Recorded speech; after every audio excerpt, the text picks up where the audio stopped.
Good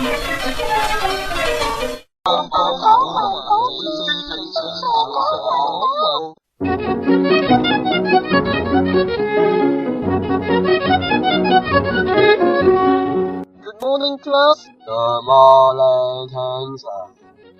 請坐。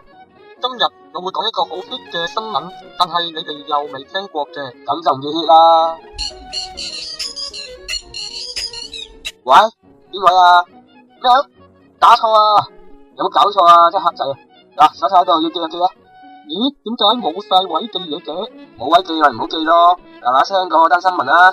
新聞就係、倫敦2016年會發生大停電，因為冇電用。哇，咁大件事，做咩啊？突然間黑晒嘅？依家熄燈睇 PowerPoint， 大家可以想象一下，如果停電嘅話，燈又冇，電腦又冇得用，教育、社會、經濟各方面大受打擊，都唔知倫敦點算。叫中國賣啲可燃冰俾英國政府咯。倫敦停電，即係倫敦冇電，即係內需過剩，供不應求，咁就電費貴啲，英國一係就加多啲發電廠，一係向外國買電咯。你嘅意思即係賣啲啱啱響中國南海海底掘到嗰啲可燃冰俾英國 ？Yes， 成績叻佢就得啊，梗係唔得啦！英國買電點會響中國買啫？買都係向隔籬嗰個法國買啦。咁又係，你都幾醒我聽謝。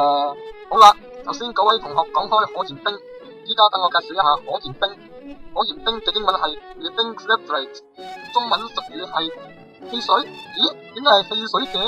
係甲烷汽水包合物啊，又叫做甲烷水合物。而甲烷就係天然氣嘅主要成分。當天然氣溶咗香水，跟住喺高壓下變成固體，就好似類似冰咁嘅嘢。相信各位同學都知道，用天然氣發電係好環保噶啦。其實就係因為天然氣主要係由甲烷組成。而甲烷就係喺各種氧分子之中碳素最少嘅一個，所以當燃燒佢嚟發電嘅時候，所釋出嘅污染物係超少、勁少同埋爆少嘅。相同道理，可燃冰係天然氣同埋水嘅化合物嘅固體，所以用佢嚟發電嘅時候，所製造嘅污染都係超低、勁低同埋爆低嘅。跟住，繼續睇。咁呢就點啊？來講啦。剛才嗰位同學都講得好清楚啦，不如等我總結一下啦。其實倫敦2016年會發生大停電，原因就係英國政府想徹底改變發電嘅模式，將會響2015年關閉9個燃煤燃油嘅發電站同埋4個核電站，而利用風能嚟發電所提供嘅能源又係非常之細，唔能夠有足夠嘅供應。專家相信響未來8年，家庭同商業用電嘅消耗將會大大超過本地所供應嘅1600萬戶家庭將會受到影響。你有幾醒我聽上？